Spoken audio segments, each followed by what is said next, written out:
Bonsoir à tous et bienvenue dans Plus d'Actu. Nous allons partir à Anderlecht ce soir et nous allons nous demander à quoi ressemblera le parc de Nerpeede une fois qu'il aura été réaménagé. Dans les projets de Bruxelles Environnement pour cet espace, il y aura à terme des équipements sportifs, des murs anti-bruit, des zones réservées à la biodiversité et un étang accessible à la baignade. Et c'est surtout cette idée de baignade qui provoque des remous. Alors quel est exactement le projet ? Quelles sont les craintes qu'il provoque? C'est notre débat de ce soir. Voilà, et nous accueillons sur le plateau de Plus d'Actu Alain Marron. Bonsoir. Bonsoir. Vous êtes le ministre de l'Environnement du gouvernement bruxellois, membre d'Ecolo. Yannick Laurent, bonsoir. Vous êtes la fondatrice et présidente de l'association Sauvegardons Nerpeede et vous vous battez contre ce projet depuis quelque temps déjà. Avant de vous donner la parole à l'un et à l'autre, on va essayer de visualiser à quoi ressemblerait ce futur parc et la zone de baignade qui va avec. Le permis d'urbanisme a donc été délivré le 26 février, suite logique d'une décision qui a été prise quelques semaines plus tôt par le gouvernement bruxellois. Le 18 janvier, Marie-Noëlle Dinant et Nicolas Scannard s'étaient rendus sur place à Nerpeede et vous allez constater que ce jour-là, il faisait froid. Sous cette glace, la future zone de baignade du parc de Nerpeede. Le gouvernement vient d'approuver les principes de gestion de cette piscine naturelle. Pour garantir une bonne qualité de l'eau, on prévoit 225 baigneurs maximum. C'est d'ailleurs une des conditions émises par la commission de concertation pour l'octroi du permis. C'est avec la commune d'Anderlecht que Bruxelles Environnement, gestionnaire du site, est en train d'élaborer la convention d'exploitation. Le Bruxelles Environnement doit accompagner d'indicateurs la surveillance, si on veut, de l'impact de leur projet, avant, pendant et après le chantier. Que les choses soient claires. Une plage à Nerpeede, c'est hors de question. Et donc ça a toujours été notre avis. On ne veut pas qu'ici, il y ait pour X ou Y projet un afflux massif de gens dans cet endroit qu'on veut sauvegarder, qu'on veut protéger. Pour les défenseurs du site qui ont recueilli plus de 7800 signatures contre la zone de baignade, on se dit choqué par la volonté de maintenir un tel projet et Sauvegardons Nerpeede prévoit déjà d'introduire un recours. Alors, je vous propose, Alain Marron, qu'on garde l'aspect zone de baignade pour dans quelques minutes. On ne fera pas l'impasse, mais on va y revenir, je vous le promets. D'abord, sur le réaménagement de l'ensemble du site, parce que c'est un projet plus large que la seule zone de baignade. Il fallait rénover Nerpeede, on ne pouvait pas le laisser en état ? Alors, il y a plusieurs choses. D'abord, il y a un grand plan pour l'ensemble de la zone de Nerpeede, qui est une zone gigantesque, qui est un des poumons verts de Bruxelles, un des joyaux, je dirais, en termes de biodiversité et de nature de Bruxelles. Il y a un plan qu'on appelle le plan opérationnel Nerpeede, qui a été établi en lien entre la commune et la région avec une multitude de projets. La ferme du Chaudron, par exemple, un espace test d'agriculture urbaine, effectivement, mieux protéger la zone des nuisances du ring, etc., etc., une meilleure gestion de l'eau, des promenades piétonnes, des promenades cyclistes, etc. Donc, il y a un grand plan, mais qui est un plan sur plusieurs années. Un certain nombre de projets sont en route, ont déjà été effectués, sont en route. Celui dont on parle aujourd'hui, il touche 2 étangs. Il y a un permis d'urbanisme sur 2 étangs. Sur un tiers d'un des étangs, il est question de faire un endroit où on pourrait se baigner. Mais donc, dans le permis qui est déposé aujourd'hui, ce dont il est question, c'est bien un réaménagement d'une zone quand même déjà assez large qui recouvre 2 étangs avec un objectif d'améliorer le cadre de vie, la biodiversité, les espaces naturels dans cette zone. L'idée à terme, c'est un grand parc naturel urbain, ce sera ça l'appellation ? C'est déjà le cas en fait. Ouais. Si on regarde la zone de Nerpeede, mais simplement, elle est pour le moment, je dirais, sous-utilisée ou sous-exploitée d'un point de vue naturel. C'est-à-dire que, vu l'espace, vu le potentiel, il y a moyen de faire beaucoup mieux en termes de protection de la nature et de développement de la biodiversité. C'est ça qu'on veut faire avec le plan opérationnel Nerpeede. Voilà, et le plan, il remonte déjà au début des années 2000. Yannick non, il a été approuvé sous cette législature par la commune et par la région. Ouais, mais le Bruxelles Environnement a commencé à travailler dans les années 2000. Yannick Laurent, sur la philosophie générale, rénover l'ensemble de l'espace et en faire un grand espace accessible aux promeneurs avec des zones réservées à la biodiversité. Vous êtes d'accord sur l'ensemble ? Il fallait faire quelque chose sur ce site ou pas ? Mais en fait, c'est un site qui a été abandonné pendant un tas d'années. Donc, en fait, effectivement, il faut l'entretenir et le restaurer. Ça, oui. Ça, on a toujours dit qu'on était d'accord sur l'ensemble du projet, excepté la piscine, mais à condition aussi de respecter la biodiversité existante sur le lieu. Oui, ça veut dire quoi ? Ça veut dire garder certaines zones inaccessibles aux promeneurs ? Ça peut être, oui. Il faut en discuter. Dans le projet qui a été modifié, il y a toute une zone qui est en défense. Ça, c'est une excellente idée. Ouais. Vous fréquentez depuis longtemps ce parc. Qu'est-ce que vous y faites et qui sont ceux qui vont aujourd'hui à Nerpede? Ce sont les Anderlechtois ou c'est un public plus large? Alors, en fait, je le fréquente depuis une dizaine d'années. Et on y croise tout le monde. Des Anderlechtois, des gens qui viennent de la périphérie, beaucoup de personnes habitant le coin qui invitent leur famille. Et donc, de fil en aiguille, en fait, il est connu un peu de tout le monde. Ouais, c'est déjà un espace récréatif, hein, on peut dire ça. Le parc en lui-même, c'est la biodiversité, c'est le calme. Ouais. C'est un lieu, en fait, de ressourcement. Alors, je vous propose qu'on rentre dans le débat. Il y a donc ce permis déposé pour l'aménagement de 2 étangs, dont un qui servirait en partie à une zone de baignade. Je vous propose d'entendre une réaction, c'est celle de Fabrice Kums, le bourgmestre d'Anderlecht, qui a, vous avez entendu dans le reportage tout à l'heure, qu'il y avait déjà des inquiétudes du côté d'un des échevins d'Anderlecht. On va écouter ce qu'en pense le bourgmestre. Il était sur le plateau de Michel Gaillard la semaine dernière dans Plus d'Actu. Moi, je pense que le ministre Marron aurait dû se rendre compte par lui-même que son projet n'avait pas suscité une adhésion suffisante que pour être porté jusqu'au bout. Et donc, il ne s'en est pas rendu compte. Et donc, les discussions avec Bruxelles Environnement sur les conditions d'encadrement de ce projet n'aboutissent pas. Et donc, oui, je proposerai mardi au collège d'aller en recours contre le permis d'urbanisme qui a été délivré. Un recours où? Sous quelle forme? Alors la forme, on va se faire évidemment accompagner d'un conseil juridique. Et donc, la logique voudrait qu'on aille faire un recours au collège d'urbanisme dans un premier temps. Voilà, donc recours annoncé par la commune d'Anderlecht contre le projet Alain Marron. Qu'est-ce qui coince d'après vous avec la commune? C'est vraiment l'encadrement de la baignade. Alors il y a peut-être un peu de campagne électorale aussi qui s'ajoute là-dessus, mais c'est un revers ou un retard possible pour le projet? Je dirais qu'il y a 2 choses. D'abord, une commune peut aller en recours comme n'importe quel citoyen, association. C'est un droit élémentaire par rapport à un acte administratif, ici en l'occurrence un permis déposé. Donc il y a des discussions qui sont en cours depuis longtemps avec la commune d'Anderlecht, avec des préoccupations légitimes des habitantes et des habitants et de la commune elle-même autour de la gestion, la sécurité, la mobilité, etc., etc. Donc on prévoit en fait des dispositifs d'encadrement. Par exemple, il est hors des questions de faire une plage. Le projet lui-même ne prévoit pas une plage. C'est un lieu où on irait pour se baigner et puis on s'en va. Il est question, par exemple, de devoir s'inscrire préalablement. On ne peut pas y aller comme ça, je dirais, quand on le désire. Il faut s'inscrire préalablement. Ça permet de limiter les flux. On parle de commencer à 50% de la capacité, donc maximum 120 personnes à la fois, 112 même personnes à la fois, qui après s'en vont parce que d'autres personnes arrivent. Mais néanmoins, on doit régler la sécurité, la mobilité, la gestion.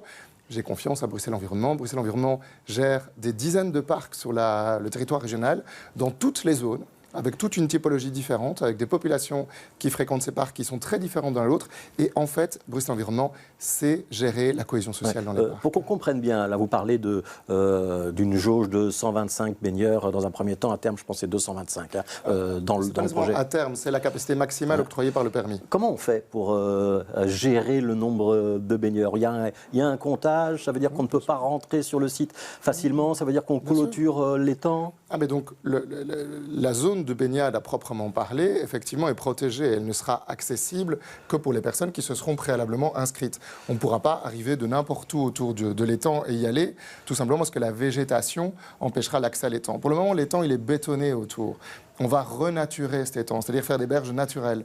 On va avoir un étang qui soit plus profond avec des berges naturelles. Et en fait, il sera interdit de s'y baigner, sauf à l'endroit où c'est explicitement autorisé, avec inscription préalable. Alors Yannick Laurent, vous venez d'entendre un certain nombre de choses. Est-ce que ça vous rassure? Est-ce que déjà l'idée de partir avec une jauge réduite au départ, c'est un élément rassurant? Est-ce que vous êtes convaincu par les explications d'Alain Marron ou pas? Non, je ne suis pas convaincue parce que en fait, le problème de ce dossier, c'est à la base.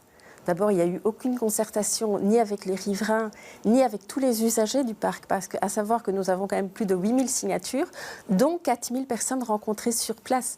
Donc ce ne sont pas juste quelques personnes qui fréquentent ce parc. Et donc, en fait, ces gens n'ont pas été impliqués.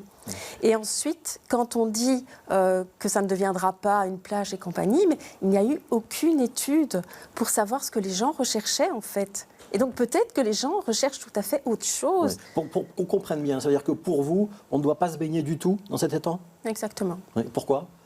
mais parce que d'office, la surfréquentation humaine mettra une pression trop importante sur la nature, ça c'est un point, et transformera un endroit qui est vraiment une zone de ressourcement pour beaucoup de gens en quelque chose de récréatif, de bruyant. Et donc voilà, toutes ces personnes-là qui le fréquentent actuellement, on les met sur le côté comme si elles ne comptaient pas. Alors, est-ce que vous pouvez répondre à cet argument-là, Alain Marron? Donc, il y a une jauge, on fait en sorte de respecter la jauge. On pourra se baigner toute l'année dans cet étang ou pas? Alors, potentiellement, oui, sauf que vous imaginez bien, c'est une baignade naturelle, un lieu de baignade naturelle. Donc, évidemment, on viendra s'y baigner quand il fait chaud. Et du reste, ça nous ramène au pourquoi. Pourquoi est-ce qu'un tel projet existe en fait? Parce qu'on doit mener ce qu'on appelle une politique d'adaptation. Le dérèglement climatique est là. Il va faire de plus en plus chaud, de plus en plus de périodes de sécheresse et de canicules intenses. Nous devons avoir des lieux de baignade à Bruxelles, comme il y en avait d'ailleurs il y a plusieurs décennies. Il y a des projets de piscines qui sont prévus, une piscine sur le canal, une autre piscine sur les abattoirs, la commune d'Uccle a aussi un projet d'étang de baignade, et puis il y a ce projet-là. Et on doit multiplier ce type de projet pour que quand il va faire très très chaud, eh bien oui, un certain nombre de personnes dans ces différents lieux puissent accéder à l'eau. Et par-dessus le marché, ce qu'on doit faire aussi, c'est améliorer la biodiversité et lutter contre l'effondrement de la biodiversité, ce que nous faisons également. Et ce projet, il allie les deux. Et c'est pour ça qu'il est là. Et je peux comprendre qu'il puisse y avoir des craintes ou des oppositions. Je veux juste dire qu'il n'est pas question de faire une plage comme à Ostende, à Blankenberg ou à Knock. C'est pas ça. Ostade, ou à Ostade, ça n'a rien à voir avec ça. On est sur un espace qui sera naturalisé, beaucoup plus beau, qui va améliorer considérablement la qualité de vie des habitants et des riverains qui seront là. Et en plus, il y a effectivement quelques personnes qui vont s'y baigner, surtout quand il fera chaud. Mais donc l'essentiel du temps, il n'y a personne qui s'y baignera. Alors, je voudrais qu'on voit quand même peut-être une vue aérienne. C'est une image de synthèse qui a été générée par Bruxelles Environnement. Comme ça, on va peut-être mieux comprendre. On parle de celui qui s'appelle l'étang moyen. Donc, c'est celui qui est plutôt sur la droite de l'écran, là, qui paraît le plus grand. Il y en a un plus grand sur la gauche de cette image. Je redonne la parole à Yannick Laurent. On ne se baignera pas toute l'année. Ce sera encadré. Si j'ai bien compris, il y aura un gestionnaire de baignade privé qui Bruxelles Environnement confiera la gestion. Et puis, en dehors de la période chaude, juillet-août, ce sont plutôt des clubs nautiques qui viendront profiter de cet étang. C'est pas acceptable du tout. Ça veut dire que c'est nos baignades pour vous? Oui. Nos baignades, zéro baignade. C'est une position de principe, ça a l'air un petit peu dogmatique comme ça. Non, mais comment voulez-vous, sur un parc qui est ouvert, comment voulez-vous gérer les accès, oui, c'est ça. Donc, même si, de principe, il n'y aura, soi-disant, pas trop de monde, que les gens viendront juste se baigner, mais c'est pas ça que les gens recherchent. Les gens, ils vont venir pour une demi-journée. Comment est-ce que vous pouvez être sûr que ce n'est pas ça que les gens recherchent? Il y a quand même une demande, notamment l'été, pour des zones de baignade. On sait qu'il n'y a pas tout le monde qui a une piscine à proximité de chez lui. Bien sûr. Mais ici, ce sera sur réservation. Vous aurez un certain timing. Donc, ce ne sera pas du tout, vous arrivez, vous profitez du parc, vous allez vous baigner, vous ressortez, vous retournez à l'eau quelques minutes après. Ce ne sera pas ça. Et donc, quand on questionne les jeunes, parce que nous avons quand même été en contact avec certains jeunes du quartier près de la maison communale, donc de Kregem, eux, ce qu'ils demandent, c'est des parcs ou des parcs récréatifs comme il y avait Océade, comme il y avait Eusingen. C'est des choses comme ça. Donc, s'imaginer que les gens vont venir pour nager et repartir chez eux, c'est faux. Alors, Alain Marron, est-ce qu'on peut être rassurant là-dessus? Il n'y aura pas de débordement? Est-ce qu'on arrivera réellement à gérer avec ces créneaux horaires, avec cette jauge, avec... il n'y a qu'une partie, la partie sud de l'étang, si j'ai bien lu, qui sera réservée à la baignade, donc ce n'est pas tout l'étang. Comment on peut faire respecter les règles, y compris en plein été, quand tout le monde a envie de se baigner, où il y a un risque de débordement? Vous savez, des étangs de baignade ou des espaces naturels de baignade, ça existe dans la majorité des grandes villes d'Europe. Dans la majorité des grandes villes d'Europe, ça existe et c'est géré. C'est géré dans une ville comme Anvers, qui a été un des exemples d'étangs de baignade. Dans une zone urbaine aussi, avec des habitants autour. Des habitants qui étaient très circonspects ou opposés au départ et qui aujourd'hui sont contents en voyant de la manière dont ça se passe. Donc oui, on est capable de gérer, comme on était capable de gérer la piscine Flow. La piscine Flow, qui est donc faite avec l'eau du canal, à côté du canal, c'est aussi des inscriptions préalables, etc., etc. Il n'y a pas eu de problème, de débordement particulier, etc., etc. Par contre, ce qui est vrai, c'est que ça doit être géré. Comme tout espace, comme quand nous ouvrons une plaine de jeu, par exemple. Ici, on ne va pas le faire, mais il y a des parcs de Bruxelles Environnement avec des plaines de jeux. Bien entendu, il faut gérer la plaine de jeux, s'assurer de la sécurité, de la propreté, etc., etc. Ce que je veux dire, c'est qu'il y a toujours des équilibres de fonctions dans les parcs. Il y a des zones qui sont naturelles, qui sont complètement protégées, qui sont là pour la nature. Il y a des endroits de silence et de promenade, et puis il y a quelques endroits où il peut y avoir des fonctions récréatives, mesurées, encadrées. Alors certains ont déjà eu l'occasion de se baigner dans les étangs d'Anderlecht, dans les étangs de la Peine. On va remonter en 2020. Cet été-là, il y avait une petite base nautique qui avait été installée. C'était à titre expérimental. C'était pendant la Covid-19. Un reportage à l'époque de Jim Moscovix et Thierry Dubocquet. On est le 20 août 2020. Pratiquer la natation dans un étang bruxellois, c'est une première. Même avec une eau à 22 degrés, ces jeunes nageurs n'ont pas trop d'a priori. Je suis habitué à nager dans un lac parce que j'ai fait ça pendant les vacances. Donc, C'est pas comme une piscine, mais c'est pas si mal non plus. Ici, on ne parle pas de baignade, mais bien de natation. Seuls les clubs sont habilités à venir pratiquer leur sport dans cet étang de la Pède. Pourquoi ? Parce que c'est de la nage en eau libre. Il y a un fond qui est un fond spongieux. Il n'y a pas de visibilité dans l'eau, donc c'est une nage qui est quand même plus dangereuse qu'en piscine.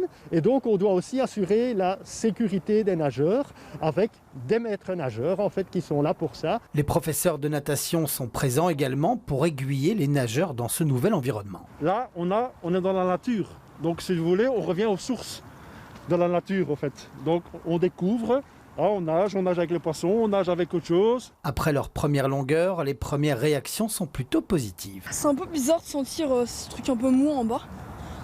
Puis après, on touche souvent des trucs qu'on n'a pas l'habitude de toucher en piscine, des petits bouts de bois, des algues et tout. Mais sinon, l'odeur est un peu bizarre, enfin nouvelle quoi. Et non, sinon toi rien. Déjà, je trouve que l'eau est pas mal quand même, c'est assez rafraîchissant. Après, c'est sûr que la base et tout, c'est un peu bas, c'est pas très profond et du coup parfois ça touche un peu aux genoux, aux jambes, surtout au niveau des bords pour tourner, c'est un peu plus difficile. Mais sinon, globalement, je trouve que c'est assez bon. C'est pas si désagréable que ça. Ce complexe Anerpede est un test qui pourrait bien se dupliquer dans d'autres points d'eau de la capitale. Reportage de 2020. Yannick Laurent, ça ne vous donne pas envie d'aller vous promener et de vous baigner dans cet étang ? Et ici, c'est très soft. Ouais. C'était juste quelques personnes. Il ne faut pas oublier, dans le projet qui a été déposé, c'est maximum 225 baigneurs toutes les 30 minutes à cause de la filtration naturelle. Ouais. Mais dans le projet, c'est 2000 personnes sur le site. Donc c'est un problème d'échelle. C'est de surpression. Ouais. Surpression sur la nature et surpression qui va changer un endroit calme et paisible en quelque chose de bruyant et d'agité. Ouais. Ça veut dire que ça va devenir plus une zone récréative et moins une zone de détente et éventuellement recueillement où on peut méditer tout seul. Oui, tout à fait. Il n'y a pas une petite part d'égoïsme de se dire finalement les temps, on se le garde pour nous ? Mais en fait, nous, on n'est pas contre des piscines, mais qui soient faits à des endroits appropriés. Et après qu'il y ait eu une certaine enquête afin de savoir ce que les gens souhaitaient réellement. Ouais. Donc, partir d'une base minérale, bien située en transport en commun, avec un petit parking malgré tout, et quelque chose de réfléchi, qu'on parte de rien et pas détruire la biodiversité. Yannick Laurent dit à plusieurs reprises, ça n'a pas été consulté au départ. Il n'y a pas eu de consultation du tout au départ. On n'a pas demandé aux habitants d'Anderlecht s'ils avaient envie d'avoir la possibilité de se baigner. La première fois, on s'est rencontrés, je pense, avec beaucoup d'autres personnes. Il y avait plusieurs centaines de personnes dans des moments d'explication et de participation organisés par Bruxelles Environnement, mais c'est vrai qu'il y avait déjà un projet qui était déposé. Donc, mais c'était bien en amont de l'enquête publique. Et donc, quand il y a eu un projet qui a été échafaudé, il a été soumis à consultation. Vous avez le sentiment qu'il y a un soutien populaire à cette idée ?